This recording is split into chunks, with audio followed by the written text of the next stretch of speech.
자, 이번 시간에는 호르몬 두 번째 이제 항상성 유지에 대해서 공부를 합니다. 일단 항상성이라는 의미를 좀 알고 있어야 되지, 그치? 항상성은 그러니까 외부 환경이 변해도 우리 몸 내부의 상태를 일정하게 유지시키려는 성질입니다. 항상성. 그래서 우리 몸의 환경 변화에 관계없이 요 세 가지 틀 기억해야겠지. 체온, 혈당량, 삼투압 등 체내의 상태를 일정하게 유지하려는 성질. 그래서 이 항상성 유지에 유지를 담당할 때 누가 관여하냐면 내분비계와 그다음에 이 신경계가 같이 힘을 합쳐서 이 항상성 조절을 합니다. 그리고 항상성 유지 조절의 최고 중추는 어디가 되냐면 간내의 시상하부, 그지? 간내의 시상하부. 그래서 우리 몸 안에 체온이나 삼투압, 내부 변화를 감지하고, 자, 요거 조심해야 됩니다. 자율신경, 그지? and 호르몬, 그지? 여기서 말하는 이 자율신경은 교감신경, 그 다음에 부교감신경, 그지? 요런 놈에 의해서. 그래서 항상성 유지의 원리는요, 뭐에 의해서 결정되냐면 음성 피드백과 이제 길항 작용에 의해서 이제 항상성이 유지가 되는데, 자, 이제 음성 피드백이라는 말이 나오지, 그치? 음성 피드백.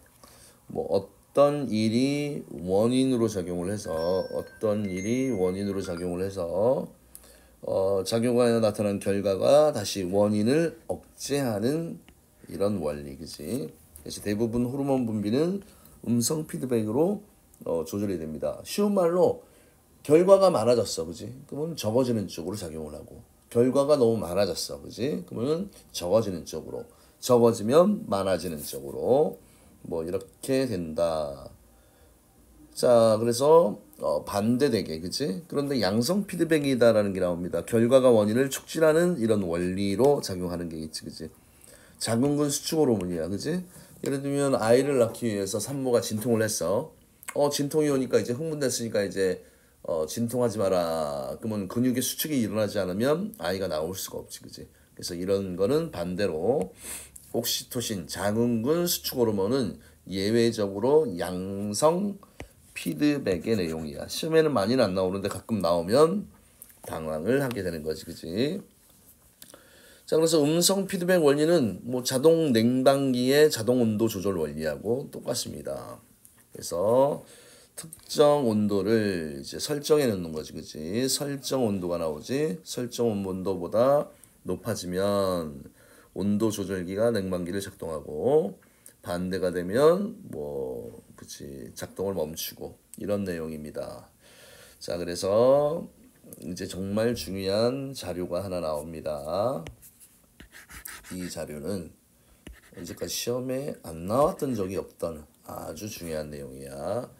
자, 여기에 큰 골자가 뭐가 나오냐면 시상하부라는 부분, 첫 번째 부위, 그 다음에 내하수체 전염, 이제 갑상샘. 자, 이 부분이 내분비샘이야. 넘버링을 해드리는 게 좋을 것 같아요. 자, 1번 시상하부, 2번 뇌하수체, 3번 갑상샘. 자, 그러면 이제 우리 몸 안에, 그치, 결과를 먼저 보는 거야, 그치? 자, 티록신이 너무 어떻다.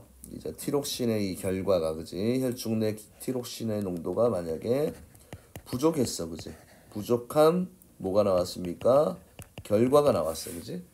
그러면 이 부족함을 누가 감지를 합니까? 당연히 간내의 시상하부가 감지를 하겠지, 그지? 감지를 해서, 야, 티록신이 너무 혈액 내에 부족하네. 안 되겠다. 올려라. 해서 시상하부에서, 자, 얘는 아까 뭐라고 얘기했어? 내분비샘이라고 얘기했고, 여기에서 이 TRH라는 요 호르몬을 분비를 하는 거야, 그지? 그래서 TRH 이름이 좀 깁니다. TRH라는 호르몬 이름은 갑상샘 자극 호르몬 방출 호르몬이 분비가 돼서 얘가 어디를 자극합니까? 뇌하수체 전엽이라는 또 뇌분비샘을요. 뇌분비샘을 어떻게 한다? 자극을 시키게 되겠지, 그지? 그래서 또 뇌분비샘 뇌하수체 전엽에서는 또 이런 호르몬이 분비가 돼, 그지? 어떤 호르몬입니까? TSH, 그지? TSH라는 자, 이런 호르몬이 분비가 되는 겁니다. 호르몬. 자, 요놈 이름 뭡니까? 갑상샘 자극 호르몬이야, 그지? 자극 호르몬. 그러면 이놈이 또 어느 내분비샘이야? 갑상샘이라는 또 내분비샘이라는 놈을 자극을 시켜서 여기에서 또 호르몬 누가 분비가 되는 거니? 티록신이 분비가 되는 거지, 그치? 자, 구분 잘하세요. TRH 호르몬, TSH 호르몬, 그 다음에 티록신 호르몬, 그치? 그래서 호르몬이냐, 시상하부 내분비샘, 뇌하수체 전엽 내분비샘, 갑상샘 내분비샘, 이거 구분해야 돼, 그치? 자꾸 막 섞여 있다 보면 이게 되게 헷갈리게 되겠지, 그치? 그래서 결과론적으로 혈액 속에 티록신의 농도가 높아졌어, 그치? 그러면 티록신 A의 시상하부의 뇌하수체 전엽에서 각각 갑상샘 자극 호르몬 방출 호르몬과 갑상샘 자극 호르몬의 분비가 억제가 되고 티록신의 분비가 억제가 됩니다. 그러니까 일단 결과가 높아지면 얘는 억제가 되게, 그치? 조절이 된다.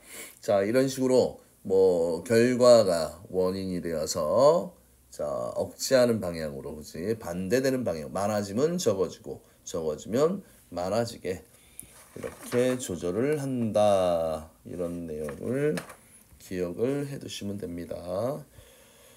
자, 그 다음에 이제 기능작용입니다. 기능작용은 이제 한 기관에 대해서 두 개의 요인이 함께 작용할 때 한 요인이 기관의 기능을 촉진하면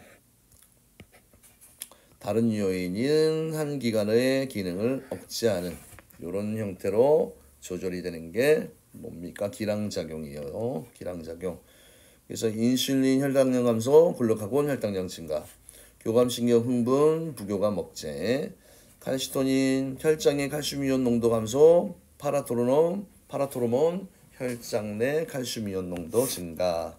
뭐 이런 식으로 정리가 되겠지, 그지?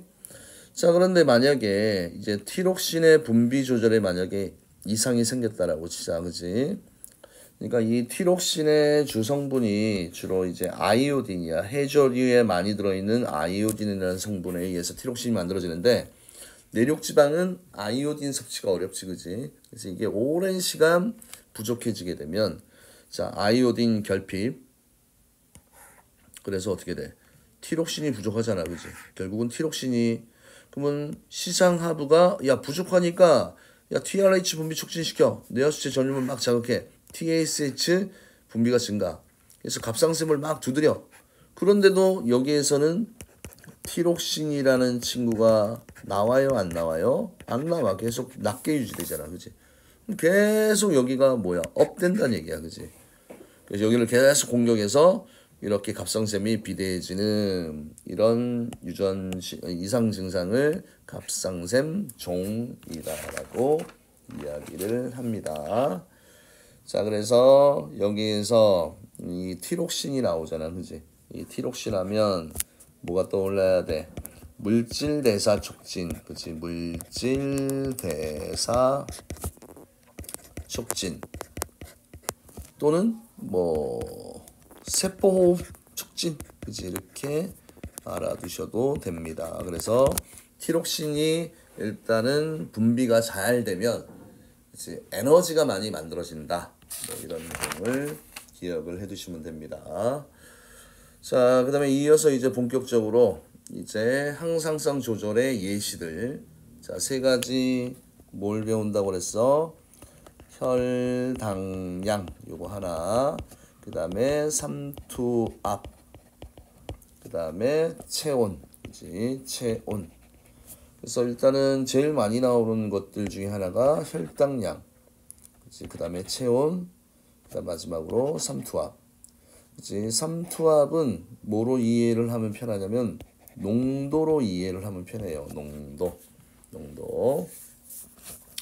자, 그래서 우리 몸은 이제 혈당량 하면 또 뭐가 떠올라야 됩니까? 우리 혈액 내에 포도당의 농도고, 그지? 농도고. 선생님, 여기 농도는 뭐냐? 여기는 이제 무기물들의 농도, 그지? 무기물 또는 뭐 물의 양이 많고 적음에 따라서 농도가 달라지잖아, 그지? 자, 그러면 항상 기준값이 있어야 되잖아, 그지? 자, 그래서 혈당량이 일정하게 유지되어야 하는 까닭은 포도당은 체내 주요 에너지원이므로 혈당이 일정하게 유지되어야 우리 몸이 정상적으로 기능을 할 수 있습니다. 그래서 혈당량은 혈액 속의 포도당의 농도입니다. 그래서 정상인 혈당량은 약 0.1%, 100ml당 100mg으로 유지가 돼야 되고요. 자, 그 다음에 혈당량 조절은 이자에서 분비되는 인슐린과 글루카곤에 의해서 우리 결과론적인 건 미리 좀 알고 있지, 그지? 앞에서 외웠기 때문에. 자, 근데 이 과정이 되게 중요합니다. 자, 근데 문제는 이 혈당량, 그치? 인슐린은 혈당량을 감소시키는 역할을 하고, 인슐린은 감소의 역할, 글루카곤은 혈당량을 증가시켜주는 역할을 하는데, 혈당량 증가에는 요거 에피네프린이 관여한다. 이런 독특한 이런 부분이 사실은 시험에 잘 나와, 그지? 잘 안 해오니까 이 부분을. 자, 그러면 고혈당일 때는 어디에서? 고혈당일 때는 이자의 베타세포에서 인슐린 분비가 촉진이 되면 자, 혈당량이 낮춰지지, 그지? 당연히 표적기관은 어디에서입니까? 간에서야, 그지? 항상 간에서. 그래서 혈당량 조절은 무조건 표적기관이 간입니다. 간. 그 다음에 저혈당일 때야, 그지? 그러면 이자의 알파세포 이거 외워야 돼요. 글루카곤. 이것뿐만 아니라 이게 중요하지. 부신 속질에서 에피네프린 분비 촉진에 의한 혈당량 증가. 이런 내용이 나와 있습니다. 그래서 일단은 혈당량 증가 감소. 일단 증가면 흥분의 개념이라고 생각하면 되고 혈당량이 감소하면 억제의 개념. 그래서 뭐 자율신경도 관여를 하지, 그지? 자율신경, 교감신경은 글루카곤의 분비를 촉진하고 부교감신경은 인슐린의 분비를 촉진합니다. 이렇게 되어 있습니다.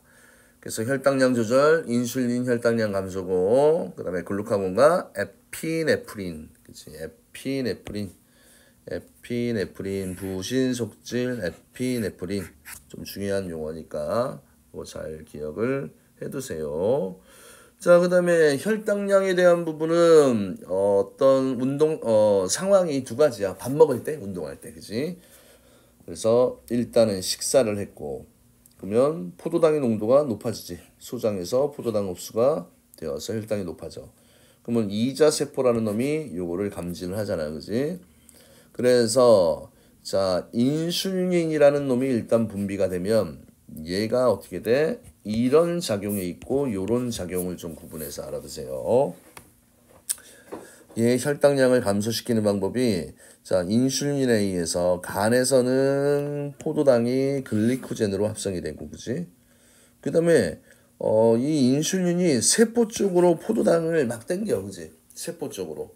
세포로의 포도당 흡수 촉진, 이것도 좀 중요한 말이지, 그지? 그러면 혈액 내의 포도당의 농도는 줄어들 거 아니야. 그래서 혈당량이 감소하는 이런 결과가 생긴다. 이해가 됩니까? 자, 그런데 이제 운동할 때야, 그치? 운동.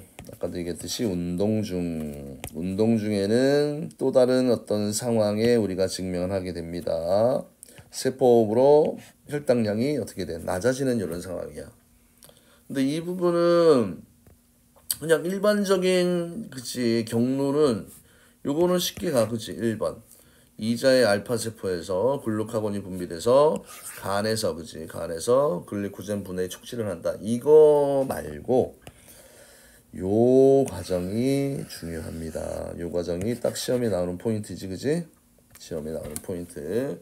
자, 혈당량이 감소하면 간내의 시상하부에서, 그지? 감지를 하지. 야, 낮네. 좀 높여야겠네. 그래서 이 교감신경의 도움을 받아 어디야? 부신속질 에피네프린, 그지? 에피네프린. 그래서 에피네프린이 또 어떻게 돼? 간에서 글리코젠 분해를 촉진을 하잖아요, 그지? 글리코젠 분해. 그래서 포도당이 만들어지니까 혈당량이 증가되는 이런 결론이 나오게 되겠지, 그지? 자, 그래서 조금 신경을 써야 될 부분이 혈당량이 감소한 상황일 때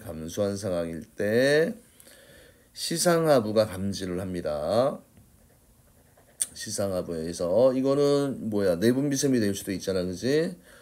여기에 교감신경을 자극을 시켜서 이 신경에 의해서 부신속질이 자극이 되잖아, 그지? 그럼 부신속질이 자극이 되면 여기서 에피네프린이 분비돼.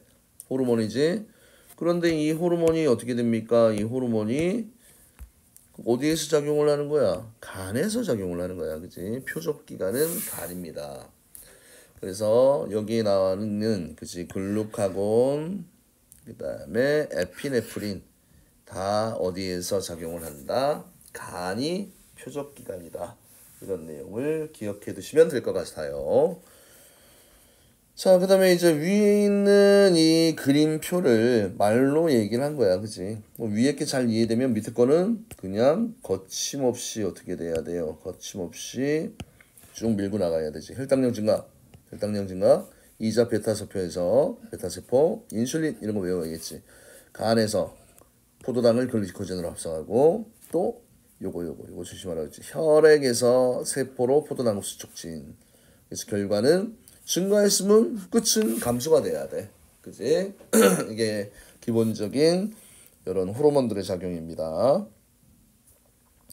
그 다음에 혈당량 감소했어, 그지? 그러면 이제 알파세포야, 이번에. 글루카곤 분비 촉진, 간에 저장되어 있던 글리코젠을 포도당으로 분해하는 과정 촉진. 그래서 포도당이 혈액으로 혈당량 증가, 이런 결과가 나왔고, 자, 또 다른 기작이지? 요게 한 번 더 눈여겨봐야 될 부분이다라고 이야기를 했습니다. 간내의 시상하부가 교감신경을 자극해요. 그래서 부신속질에서 에피네프린이 분비되고, 에피네프린은 어디에서 작용한다? 간에서, 그지? 간에서 글리코젠을 포도당으로 분해하는 과정으로 분해된 포도당이 혈액으로 방출이 됩니다. 혈당량 증가가 되겠지, 그지? 됐습니까? 자, 그래서 한마디로 요약을 하자면 결국은 이 부분이 된다는 얘기야, 그지? 요 부분 결론적으로, 물론 과정도 잘 이해를 해야 되겠지만 좀 시간이 없을 경우에는 요 부분, 그지? 요 부분 글루카곤 요 부분을 신경을 좀 써주시면 좋을 것 같습니다. 한 번 더 강조의 의미에 의해서 혈당이 낮을 때 글루카곤 하고 에피네프린, 그렇지? 글루카곤, 에피네프린, 혈당량 증가. 인슐린은 혈당량 감소, 그렇지? 요 인슐린은 혈당량 감소입니다. 인슐린. 자, 그래서 이런 것들은 이제 스스로 잘 좀 정리를 하시면 좋을 것 같고요. 참고로 이제 이잔에 호르몬을 분비하는 내분비 세포가 있는 선 모양의 조직이다. 그래서 인슐린을 분비하는 베타세포, 글루카곤을 분비하는 알파세포, 그렇지? 뭐 베타세포에서 어떤 놈이 나오고 알파세포에서 어떤 놈이 나오는지, 그렇지? 그런 거 잘 구분을 해주셔야 됩니다. 알겠나요? 자, 그 다음에 이제 혈당량 조절에 대한 내용이야. 혈당량 조절. 자, 포도당의 농도가 증가했어, 그지? 그러면 같이 증가하는 게 인슐린이야, 그지? 그러니까 여러분들은 수학 공부를 많이 해서 비례, 반비례 이런 게 좀 많이 익숙하지. 포도당과 인슐린은 비례 관계네. 반대로 글루카곤은 어떤 관계야? 반비례 관계야, 그지? 그러니까 식사를 하면 포도당의 농도가 높아지면 낮춰야 되는데 글루카곤이 분비되면 더 포도당의 농도가 높아지게 되겠지, 그지? 그래서 이런 내용이다. 근데 항상 식사냐, 그지? 자극이 운동이냐, 요것만 잘 구분하시면 내용이 이 자료를 해석하는 것도 그렇게 어렵지는 않을 것 같습니다. 자, 그 다음에 인슐린 결론부터 볼까? 혈당량이 높아지면 인슐린 분비를 촉진하여 혈당량을 낮추고, 그 다음에 혈당량이 낮아지면 글루카곤의 분비를 촉진하여서 혈당량을 높인다. 계속 반복해서 보면서 이해하고, 그지? 그 다음에 암기를 하면 좋겠지, 그지? 자, 그 다음에 이제 당뇨라는 게 있습니다. 건강한 사람도 있고 제1당뇨, 제2당뇨가 있는데 간단해. 제1당뇨는 아예 그냥 인슐린을 분비하는 세포에 이상이 생겨서, 그지? 아예 인슐린 분비가 안 되는 겁니다. 그래서 1당뇨는 인슐린 분비가, 그지? 안 되는 경우고, 제2당뇨는 인슐린이, 그지? 뭐를 찾지 못한다? 표적 기관을 찾지 못한다. 그래서 작용을 하지 못하는 거야, 그지? 그래서 건강한 사람은 혈당이 높아지면 낮아지고요. 인슐린도 높아지고 낮아지고 같이 따라가잖아, 그지? 제1당뇨는 어떻게 됩니까? 제1당뇨는 인슐린 자체가 어떻게 돼? 혈당량이 높아지면 좀 올라가 줘야 되는데 그냥 그대로 죽어 있지, 그지? 자, 요 부분이지. 얘가 올라갈 때 얘는 죽어 있습니다. 이렇게, 그지? 죽어 있지. 이게 1당뇨고, 그 다음에 2당뇨는 정상적으로 같이 따라가, 그지? 따라는 갑니다. 따라는 가요. 그런데 인슐린의 농도가 어떻게 돼? 농도가 정상적으로 분비가 되는데 얘가 작용을 할 수 있다, 없다? 없다라는 내용이지, 그지? 그래서 1당뇨와 2당뇨 요거 그래프 좀 비교하는 거, 그지? 시험에 충분히 나올 만하겠지, 그지? 자, 그래서 여기 결과론적으로 제1당뇨병은 이자의 베타세포가 파괴되어 인슐린이 생성되지 못한다. 2당뇨는 인슐린이 정상적으로 분비되지만 표적세포인 체세포와 간세포가 인슐린에 정상적으로 반응하지 못한다. 이렇게 돼 있지, 그지? 자, 그래서 이렇게 마무리가 됐고요. 참고되어 있는 내용도 한번 읽어보자. 인슐린은 표적세포 세포막에 있는 수용체와 결합하여 포도당을 세포 안으로 흡수를 시킵니다. 그래서 인슐린은 간세포뿐만 아니라 뇌세포를 제외한 인체의 모든 세포를 자극해서 혈액으로부터 포도당을 흡수하게 하여 포도당의 혈중 온도를 낮춘다. 또한 인슐린은 간에서 포도당이 글리코젠으로 전환되는 것을 촉진하므로 혈중 포도당 농도를 낮추게 됩니다. 이렇게 되어 있고요. 그 다음 글루카곤의 주요 표적기관은 간으로 간세포는 글루카곤에 민감합니다. 이런 것들, 그지? 간세포는 글루카곤에 민감하다. 그 다음에 글루카곤은 포도당의 혈중 농도가 정상 수준보다 낮아지기 전부터 작용을 나타냅니다. 이런 내용이 나와 있습니다.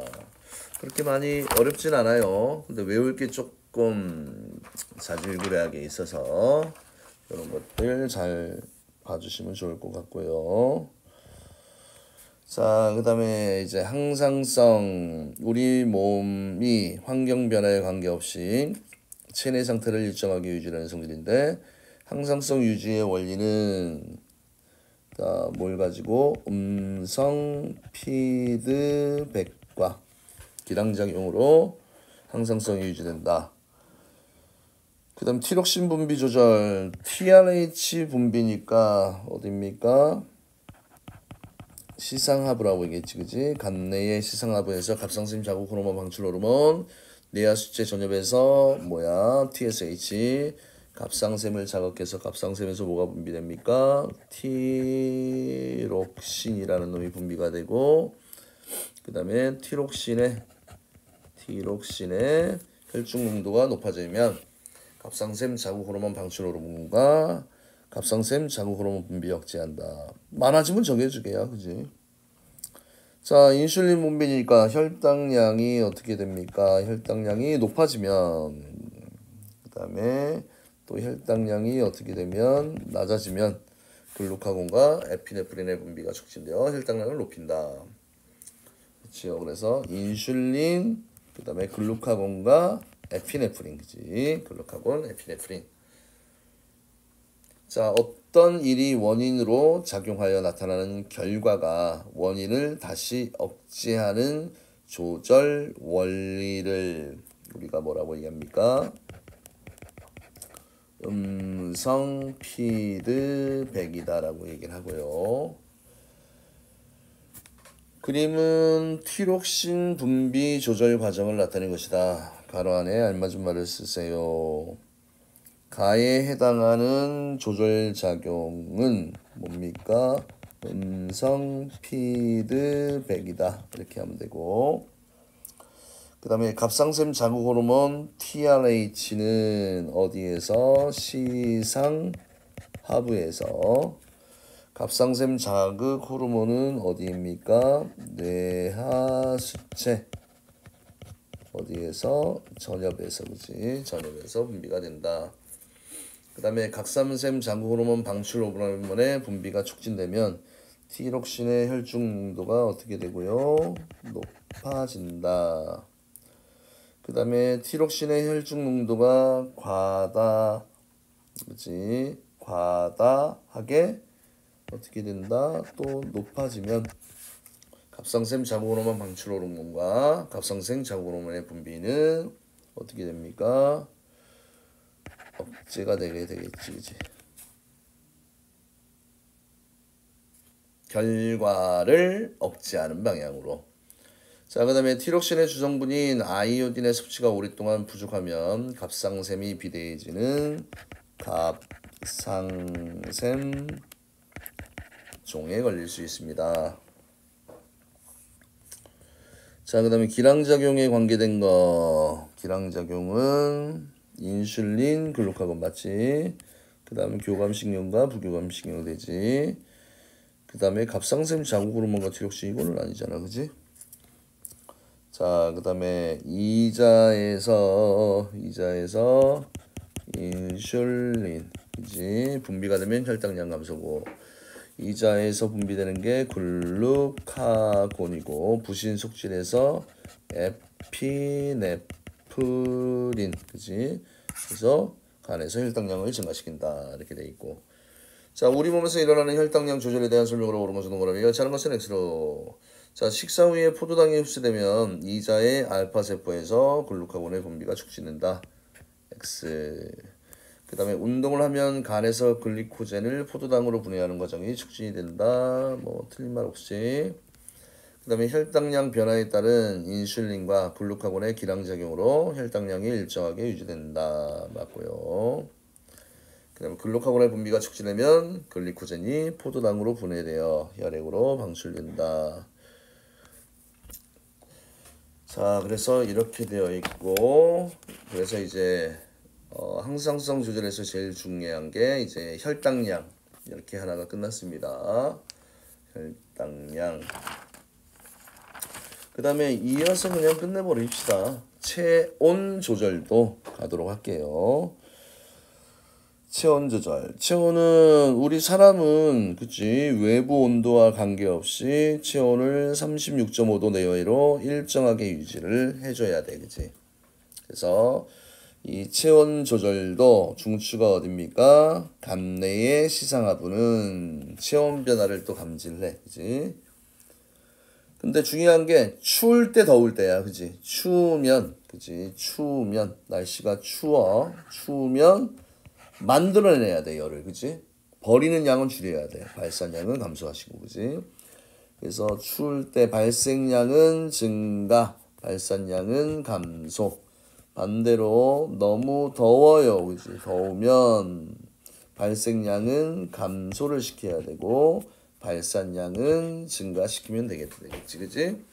그리고 뭐 열 발생을 시킨다라는 의미는 세포호흡이 많이 일어나기 때문에 그렇지. 그래서 음성 피드백에 나온 이 티록신이라는 친구가 또 나오게 됩니다. 자, 그러면 일단은 자, 저온 자극이 감각신경을 통해서 간내 시상하부를 이제 자극을 하잖아, 그지? 그럼 여기에서 뭐가 분비됩니까? 세포호흡 촉진 내용이야.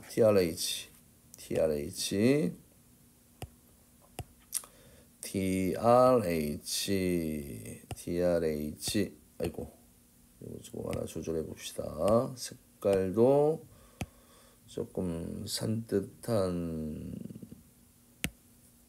녹색, 보라색, 빨간색, 뭐 이걸로 바꿔볼게요. 자, 그래서 TRH, TSH, 티록신. 그래서 물질 대사 촉진, 열 발생량 증가야, 그지? 자, 그 다음에 이제 추울 때 어느 부분을 유심히 봐야 돼요? 교감신경 작용하는 부분. 간내 시상하부가 교감신경을 자극을 해서 부신속질을 또 자극해서 에피네프린, 다 아까 얘기했던 뭐 혈당량 증가하고 관계된 내용이네, 그지? 그럼 여기서 물질 대사가 촉진이 되어서 열 발생량이 증가합니다. 그 다음에 또 이제 교감신경만의 영향으로 인해서 피부 춥잖아, 그지? 그러면 혈관이 어떻게 돼야 돼? 팽창하면 안 되지? 수축이 돼야 됩니다. 그래서 피부 근처 혈관 수축에 대한 내용, 피부 혈관 수축 이렇게 되어 있습니다. 자, 그러면 이제 추울 때 한번 정리를 해보면 티록신과 에피네프린 분비량 증가, 열 발생량을 증가시키려면 그 다음에 간뿐만 아니라 근육에서 물질 대사가 촉진이 되고요. 그 다음에 또 몸떨림, 근육 운동이 활발해요. 몸떨림과 같은 근육 운동이 활발해진다. 그래서 골격근이 수축하여 몸이 떨리는 과정에서 많은 열이 발생을 하기 때문에 그렇고, 그 다음에 이제 열 발산량에 대한 내용이야, 그치? 교감신경 작용 강화로 피부 근처 혈관이 수축하여 피부 근처로 흐르는 혈액의 양을 줄입니다. 그래서 우리가 추울 때, 그치? 얼굴이 푸르스름하게 보이는 이유가 피부 혈관 수축으로 피부의 색깔이 약간 푸르스름하거나 창백하게 보인다. 이런 내용들이 나와 있는 거죠. 더울 때야, 그치? 더울 때 조심해야 될 게 요거 보입니까? 교감신경, 어머나, 부교감이 아니고 교감이야, 그치? 자, 요 부분들을 좀 잘 눈여겨보셔야 됩니다. 교감신경 완화야, 그치? 그러면 일단은 호르몬은, 그치? 티록신 분비량을 감소시키는 쪽으로 작용을 하면 되고, 그 다음에 여기 교감신경 작용 완화야, 알겠니? 그치? 부교감이 아니고, 교감신경 완화. 그러면 피부 근처의 혈관이 확장이 되니까 열 발산량이 증가하지, 그지? 자, 그래서 우선 이 티록신의 정체를 좀 잘 파악해 두시고, 그 다음 교감신경 작용 완화, 그치? 더울 때는. 그래서 몸편을 통한 발산량이 증가한다. 땀 분비도 봐야 되겠지? 땀샘을 자극해서 땀 분비가 증가하므로 기와열에 의한 열 손실이 증가합니다. 그래서 체온을 조절하게 된다. 뭐 이런 내용이 나와 있습니다. 자, 그 다음에 밑에 뭐 심화는 생략하도록 하고요. 별다른 거 없습니다. 그 다음에 여기 체온이 항상 일정하게 유지되어야 하는 까닭은 우리 몸에서 일어나는 물질 대사에는 효소가 관여하는데 이 효소의 주성분이 뭐라고 얘기했습니까? 이 효소라는 놈은 주성분이 단백질이라는 놈으로 되어 있잖아, 그치? 그래서 이 단백질은 너무 온도가 낮으면 변성을 일으켜요. 또 그래서 효소의 주 성분이 단백질이기 때문에 여름이 온도가 너무 높거나 너무 낮으면 제대로 작용할 수가 없기 때문에, 그치? 효소가 이제 중요하다. 그래서 이 적당한 온도에서 효소가 작용해야 되기 때문에 우리 몸 안에 체온 조절이 중요하다. 이런 내용이 나와 있는 거죠. 자, 이제 마지막 내용입니다. 무슨 내용이야? 삼투압 조절에 대한 내용을 볼게요. 삼투압은 그냥 혈액 내에 나트륨 이온, 칼슘 이온의 뭐 농도라고 생각을 하면 되지, 그치? 근데 이 농도를 일단 조절할 때 뭐 여러 가지 이유도 있겠지만 이 물이라는 이 놈이 영향을 많이 끼치지, 그치? 그래서 우리가 국 끓일 때 물의 양이 적으면 진해지고 많으면 묽어지고, 그치? 그래서 그런 농도 쪽으로 포인트를 맞춰서 이해를 하면 좀 쉽습니다. 자, 그래서 삼투압 변화, 땀을 많이 흘리거나 짠 음식을 먹으면 체액의 농도가 높아져서 혈장 삼투압이 높아지고, 물을 많이 마시면 체액의 농도가 낮아져서 혈장 삼투압이 낮아진다. 뭐 너무나 지극히 당연한 내용이야. 그래서 삼투압 조절의 가장 중요한 호르몬 딱 하나 하면 뭐야? 항인효 호르몬, 그지? 얘가 수분 제흡수 촉진에 대한 내용이잖아, 그지? 그래서 간내 시상하부에서 혈장의 삼투압 변화를 감지하고 이런 항인효 호르몬 ADH의 분비량을 조절해서 혈장의 삼투압을 일정하게 유지시켜준다. 자, 그러면 이제 결과로도 한번 가봐야지. 결과가 원인이 된다고 그랬으니까. 자, 일단은 정상에서 땀을 많이 흘린 결과야. 그치? 땀을 많이 흘렸어.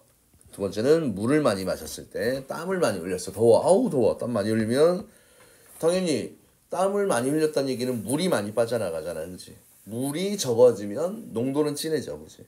그러면 혈장의 삼투압이 높아지고요. 맞죠? 높아지고. 그러면 이거를 이제 시상하부가 감지를 하고, 그치? 내분비샘에서.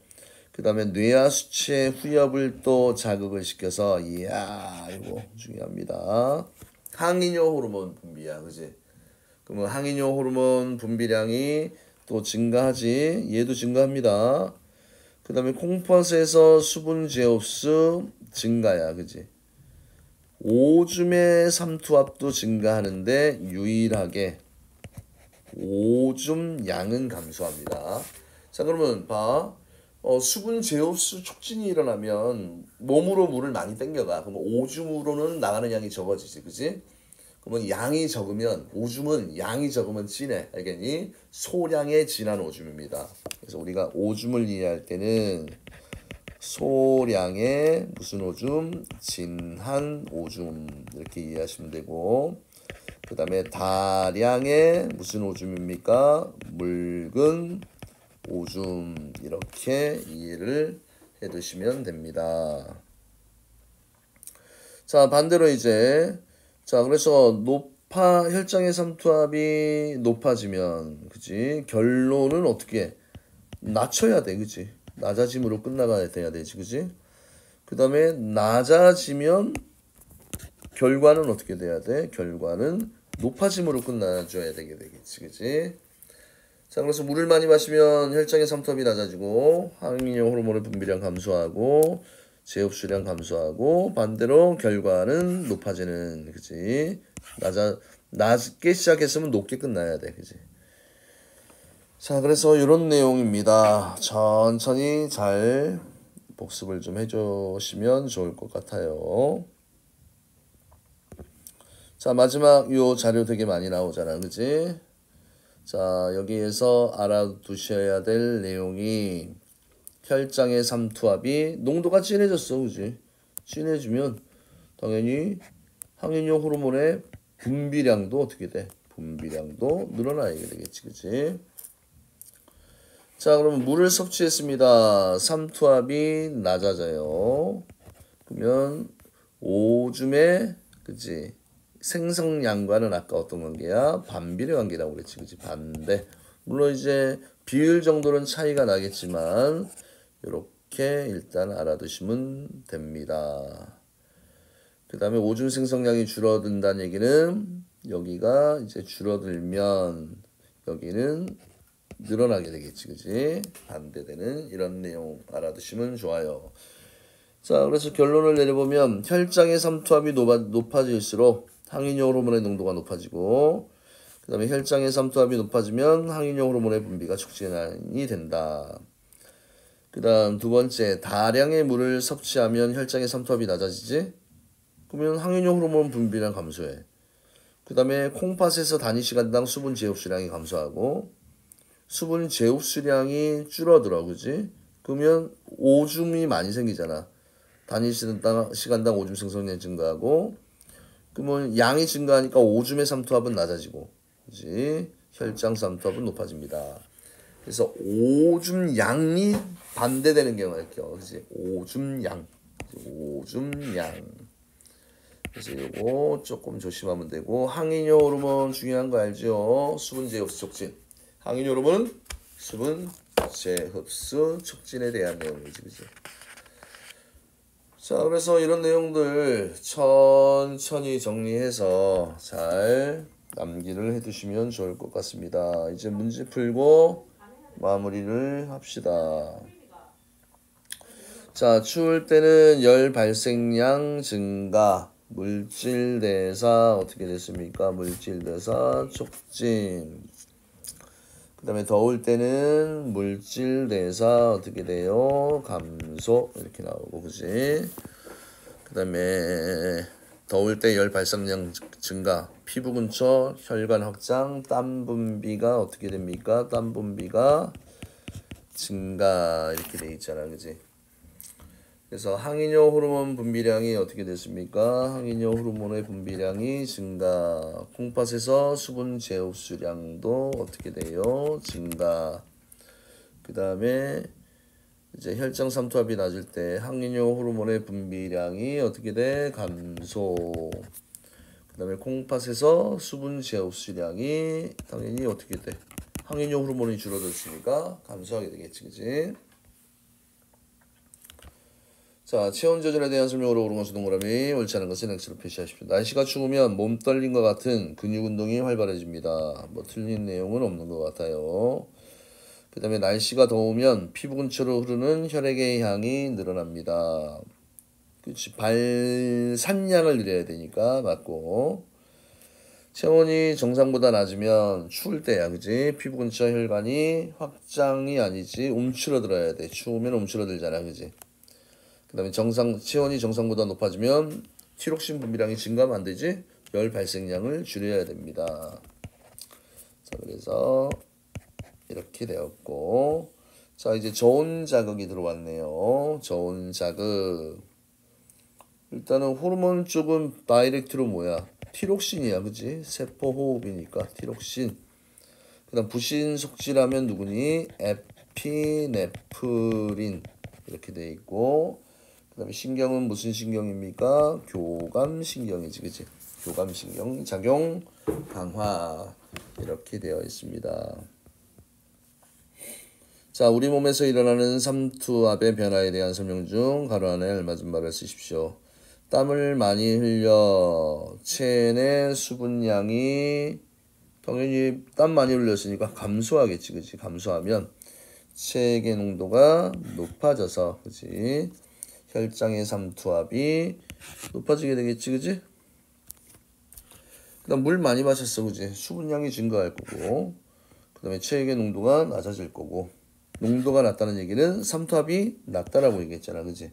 그러니까 삼투압은 농도로 이해를 해주시면 좋아요. 물을 마시면 항인효 호르몬의 분비량은 어떻게 됩니까? 당연히 줄어들게 되겠지, 그지? 야, 물이 많은, 농도가 묽은데 항인효 호르몬에 의해서 수분이 제흡수 촉진되면 더 묽어지잖아. 안 되잖아, 그지? 자, 그 다음 혈장 삼투압이 정상 수준보다 높을 때 혈장 삼투압을 회복하기 위해서 일단은 포인트가 일단은 물을 제흡수해야 돼. 그러면 일단은 순서가 항인효 호르몬 분비량 증가해서 콩팥에서 제흡수량이 증가하면 오줌 생성량은 줄어들게 되겠지, 그치? 그 다음에 오줌의 농도는 증가하고, 그치? 그래서 체내의 수분량은 점점 증가하게 되네. 틀렸네. 정답은 디귿과 리을을 하면 됩니다. 쉬지 않고 이제 끝내려더니 조금 긴감이 있었습니다, 여러분. 이런 기본 개념을 잘 외워두시고 그래야 나중에 다른 문제를 잘 풀 수 있습니다. 오늘